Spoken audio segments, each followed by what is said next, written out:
Hardening है ना।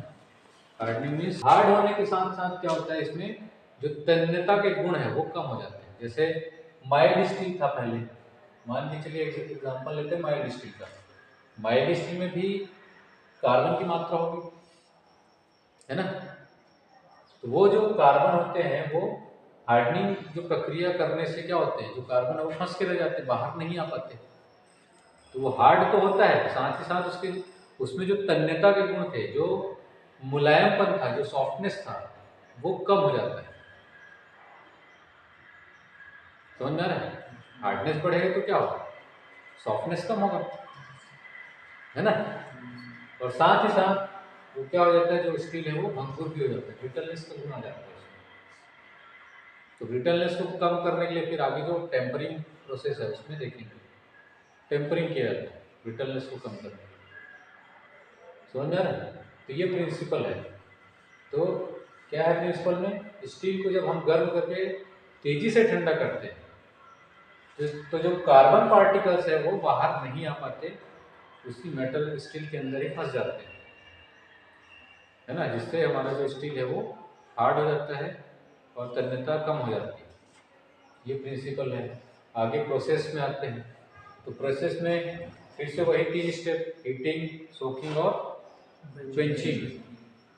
तो इसमें किस तरीके से होता है, जब हम स्टील को गर्म करते हैं तो वो 0.84% से कार्बन की प्रतिशत मात्रा से कम वाला स्टील है, तो उसको हम अपर क्रिटिकल तापमान से, ये यूसीटी है, यूसीटी मीन्स अपर क्रिटिकल तापमान, और ये एलसीटी लोअर क्रिटिकल तापमान। तो जो जिसमें 0.84% से कम कार्बन की प्रतिशत मात्रा है, उसको अपर क्रिटिकल तापमान से कुछ ऊपर तापमान तक गर्म किया जाता है हार्डनिंग करने के लिए। और 0.84% से अधिक कार्बन वाला स्टील है तो उसको लोअर क्रिटिकल तापमान से कुछ ऊपर तापक्रम तक गर्म किया जाता है। ग्राफ से समझ में आ रहा होगा, 0.84% से कम कार्बन वाला स्टील इधर आएगा, हाइपोयूटेक्टाइड। तो इसको हम कहाँ तक गर्म कर रहे हैं, ये यूसीटी है, यूसीटी से कुछ ऊपर 50 डिग्री ऊपर तक जा रहा है, मतलब ये अपर क्रिटिकल तापमान से 50 डिग्री सेल्सियस ऊपर तक हम जा रहे हैं इसमें, जिसमें कार्बन की प्रतिशत मात्रा कितने हैं, 0.84% से कम है। और अगर यहाँ पर 0.84% से अधिक कार्बन की मात्रा है स्टील में, तो उसको हम क्या कर रहे हैं, ये लोअर क्रिटिकल तापमान है, तो लोअर क्रिटिकल तापमान से 750 डिग्री सेल्सियस, मतलब यहाँ से कुछ टेम्परेचर को बस बढ़ा रहा है, ये ऊपर जा रहा है क्या, नहीं जा रहा है। समझ में आ रहा है? तो इस तरीके से इसमें हीटिंग प्रोसेस किया जाता है। तो हीटिंग में कितना टेम्परेचर देना है वो तो समझ में आ रहा होगा, परसेंटेज कार्बन की प्रतिशत मात्रा के अनुसार, है ना। यहाँ पे अपर क्रिटिकल तापमान से ऊपर और यहाँ पर लोअर क्रिटिकल तापमान से ऊपर गए। फिर दूसरा स्टेप क्या आता है, सोकिंग। अब मान के चलिए हाइपोयूटेक्टाइड स्टील है जिसको हमने 950 डिग्री सेल्सियस तक हीट किया, पहला स्टेप में हीटिंग कर दी, है ना।